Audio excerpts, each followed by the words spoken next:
अस्सलाम वालेकुम गाइस, कैसे हैं आप। उम्मीद करते हैं आप सब खैरियत से होंगे, खुश होंगे और हमारी दुआ है कि हमेशा खुश रहें, हंसते और मुस्कुराते रहें। मेरा नाम है रहमान अनवर और मैं हूं मोहम्मद और मैं मुज़फ़्फ़र इकबाल। और भाई आज हम देखने जा रहे हैं अतीक अहमद और अशरफ, उनका जो भाई है भाई, उनको रात को ये रात गुजरी है, इसी रात भाई उनको वो भी दूसरा गया। और भाई अब देखते हैं कि नेक्स्ट किसकी बारी है, क्योंकि वही बोलते हैं ना कि भाई जो भी वहाँ पर ऐसे काम करते हैं उनको ख़त्म किया जाएगा। लेकिन ये कि हमने उनकी हिस्ट्री भी जानी थी। खैर सबसे पहले वीडियो देखते हैं, तो करते वीडियो स्टार्ट और देखते हैं। अब जैसे दी लास्ट वर्ड्स कि देखिए ऐसा है गुड्डू मुस्लिम दान, ये भी एक राज रह गया कि वो क्या बोलना चाह रहा था। 10 साल बाद डिस्कस करेंगे, नहीं 5 साल बाद बताएंगे क्या बोलना चाह रहा था। दोस्तों बड़ी अच्छी घटना हुई। रात से ही हल्ला मचने लगा, मिशन भारत से वापस आइए वापस आइए। मैंने कहा यार सुबह बच्चे छोड़ के मैं वापस नहीं आऊंगा, पहले बच्चों से मिल लूं फिर वापस आऊंगा।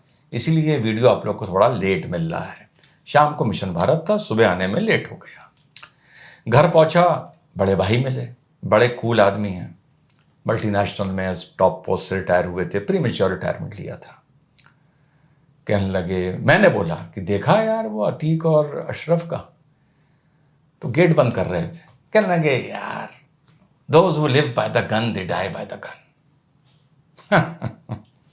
मैंने कहा भाई पूरे किस्से को इतनी एक लाइन में समेट कर रख दिया, और क्या। कहने लगे यार क्या फर्क पड़ता है, दैट्स इट, इतना सा किस्सा है। इसी को थोड़ा लंबा करके थोड़ा विस्तार से इस वीडियो में समझाने की कोशिश करूंगा, देखिएगा जरूर।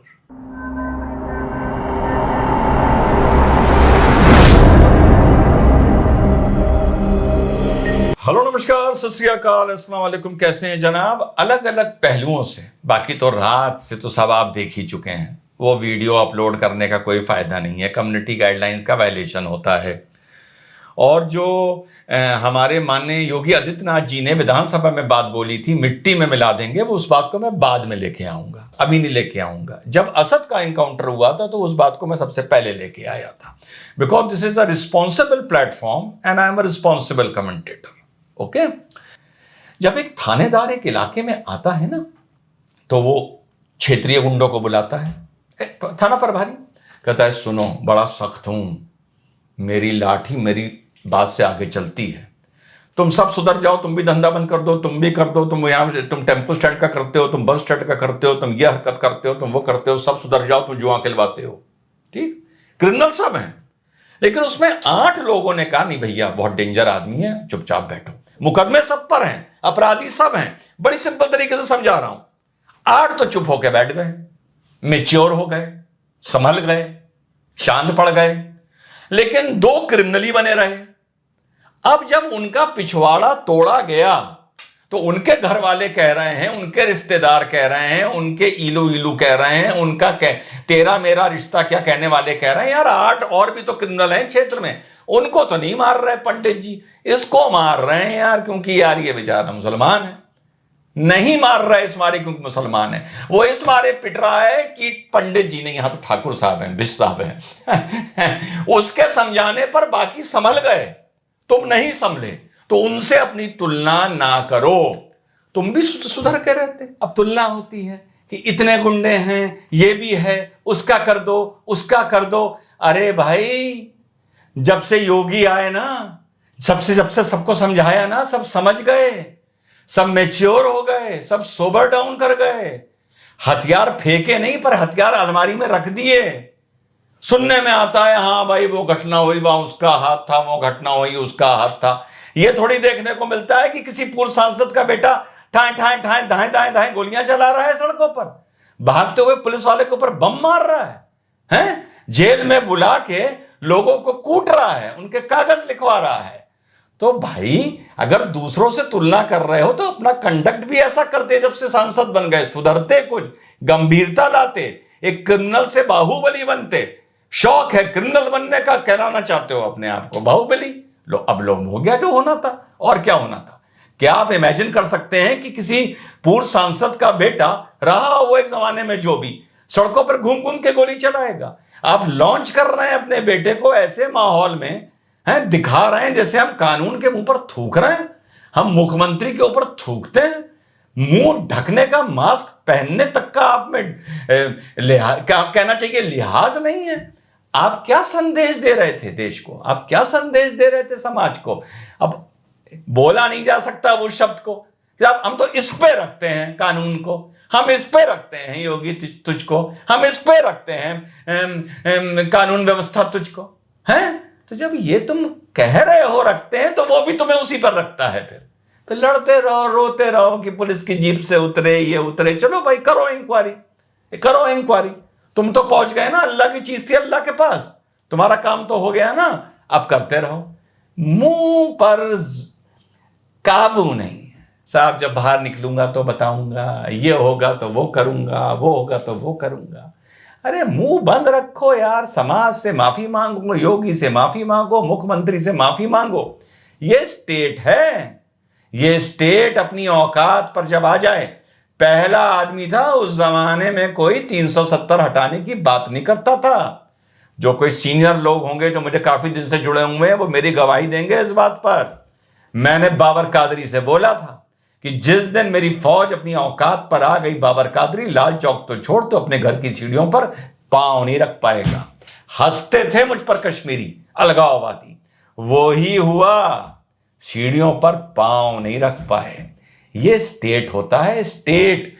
जिस दिन ये तौकीर वकीर और ये हैदराबादी, जिस दिन स्टेट को ये लगा कि अब ये लोग देश को डिस्टर्ब कर रहे हैं, अब ये हमारे लिए मुसीबत बन रहे हैं, मैं मौजूदा हालात की बात कर रहा हूं, चार मीनारा से शेरवानी का कॉलर पकड़ के खींचते हुए ले जाएंगे, और किसी में इतनी हिम्मत नहीं होगी कि घर की खिड़की खोल के भी देख ले।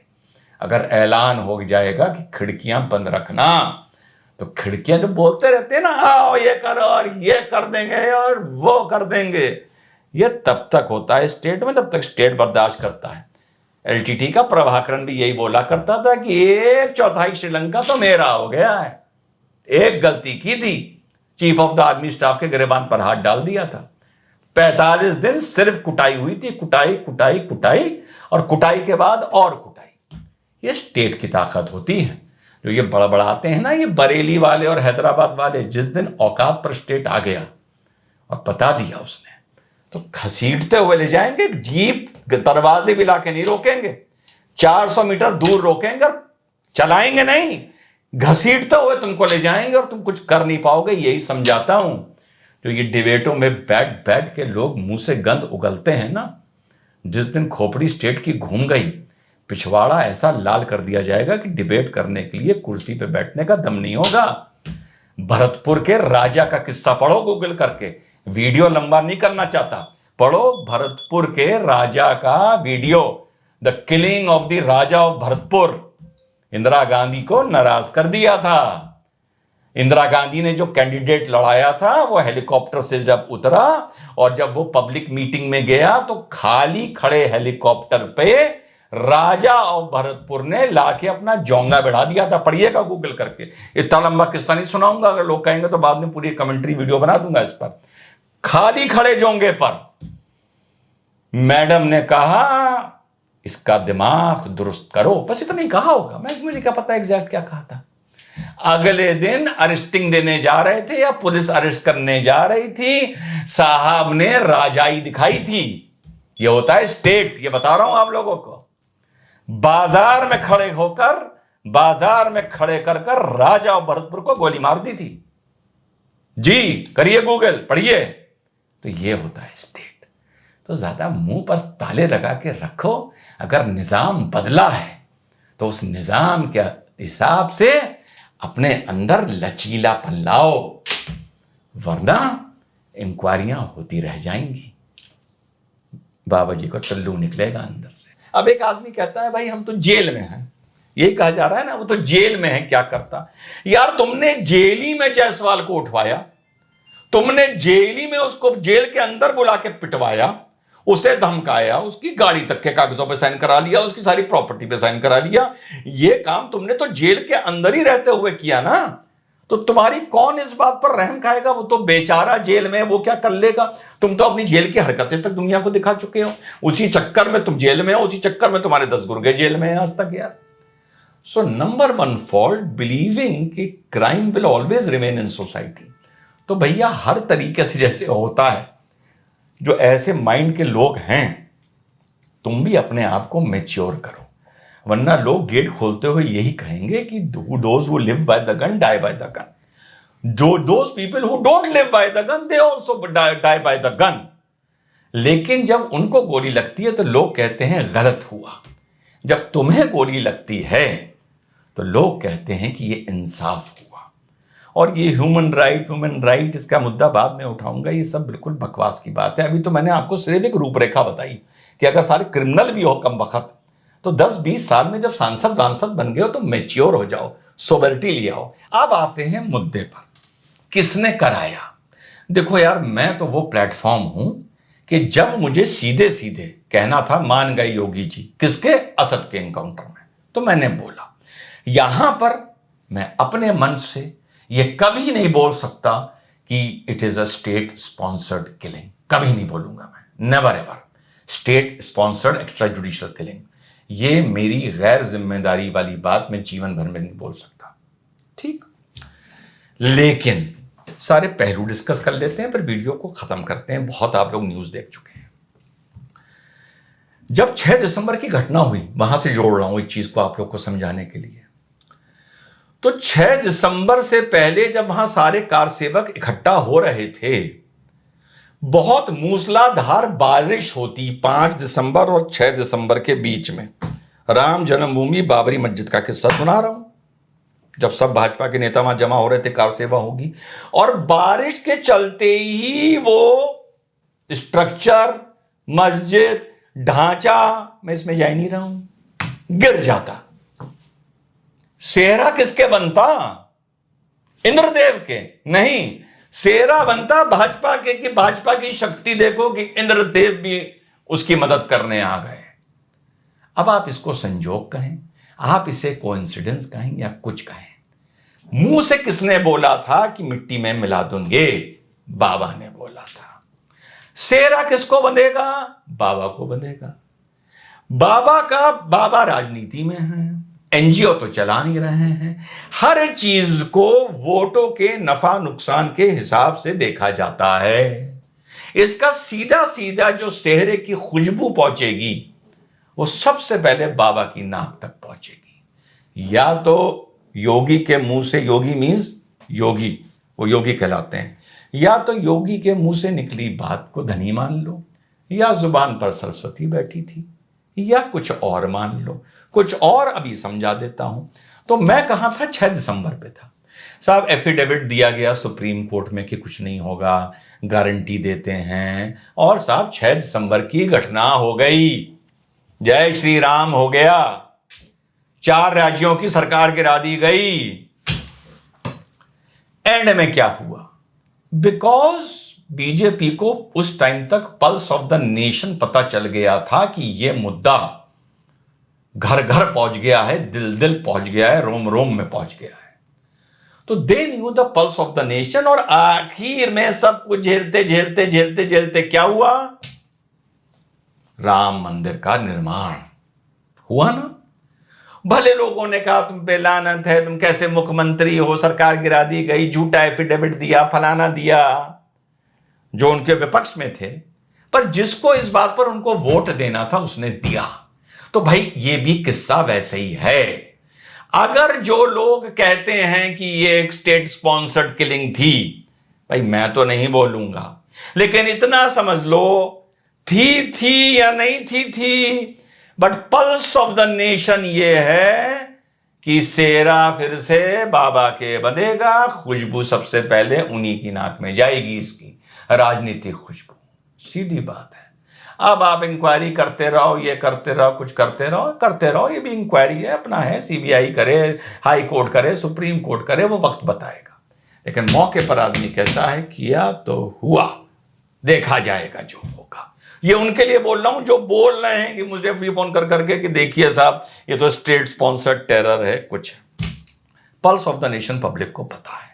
अब तुम कहते रहो ये इसने किया, ये किया, संविधान का इनकाउंटर हो गया, फलाना हो गया, लॉ एंड ऑर्डर खराब हो गया, पुलिस के मौजूदगी में ऐसा हत्याकांड हो गया जो जिंदगी भर नहीं देखा। कहते रहो, तुम कहते रहो, जहां इसकी खुशबू पहुंचनी है वो वहां पहुंच जाएगी, तुम उसे ना रोक पाओगे। और पल्स ऑफ द नेशन ये है कि जितना तुम इस घटना का आरोप बाबा पर लगाओगे उतनी फूलों की खुशबू और बढ़ेगी, जितना लगाओगे, जितना सीना पीटोगे। अब जैसे दी लास्ट वर्ड्स कि देखिए ऐसा है गुड्डू मुस्लिम धन,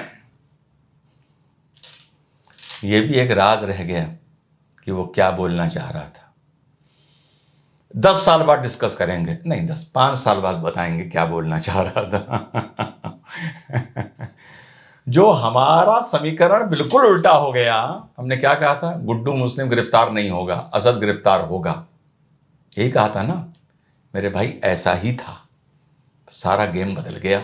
हम क्या करें स्टूडियो में बैठे बैठे। जय हिंद, वंदे मातरम, खुदा हाफिज।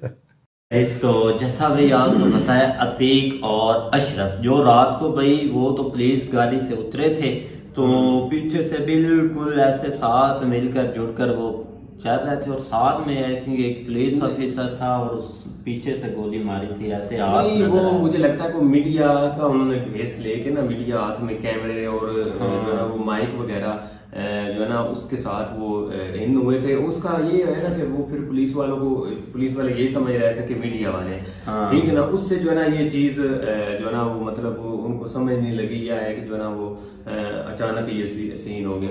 लेकिन ये कि भाई फाइनल बात यही है, जैसा करोगे वैसा भरोगे। बाकी ये कि एक ना एक दिन जो है ना वो एंड होना ही है। जो भी आप अगर आप जुल्म की साइड के ऊपर निकले हुए हैं तो उसका एंड तो वही होना ही है। अगर आपने कुछ ना कुछ किया, जिस तरह आपको पता है, हम खैर अगर अब अचानक वीडियो देखते तो शायद हम कहते कि यार ये गलत है, ये है, वो है। लेकिन जिस तरह बैकग्राउंड सारा सीन हमने देखा, या पता चला कि ये भाई यहाँ से स्टार्ट हुए एक तांगे वाले से और कहाँ तक पहुंच गए, ठीक है, तो ज़ाहिर बात है उसके पीछे ये रीजंस सारी थी। लेकिन ये कि ज़ाहिर बात लॉ एंड ऑर्डर सबसे इम्पोर्टेंट है किसी भी कंट्री में। ऐसे किसी का मतलब कि सिर तो नहीं फिरा होता कि ऐसे मतलब कि हर चीज कर देना, कोई ना कोई पीछे सीन हुआ होता है और काफी एक हर चीज को देख कर कोई एक्शन वगैरह लेता है। लेकिन देखो ना, अब कानून की बात करें तो भाई कानून वो अब नहीं उनको पता चला कि ये कैसे वाकया हुआ, कैसे नहीं। भाई हमें तो अभी तक भी पूरी स्टोरी का नहीं पता। मैं तो पहले अतीक वो लड़के को समझ रहा था और अशरफ भी, लेकिन रात को पता चला। अभी तो मैंने वो वीडियो देखी नहीं थी, एक न्यूज़ ही देखी थी जो कि रात को 11 का टाइम था ना, 11-12 का यही टाइम था, तब ये वाकया हो चुका था। लेकिन देखो ना, अब माफिया हर जगह पाया जाता है, लेकिन कुछ माफिया भाई ऐसा होता है भाई वो एक चौधरी बन जाता है माफिया। उनके एक बहुत लंबे हाथ आगे तक चले जाते हैं कि उनके मतलब कि हुकूमत में हाथ चले जाते हैं, वहाँ पर उनको लोग सपोर्ट करने लगते हैं। एक ना तो वो पुलिस को मानते हैं, ना किसी कानून को मानते हैं।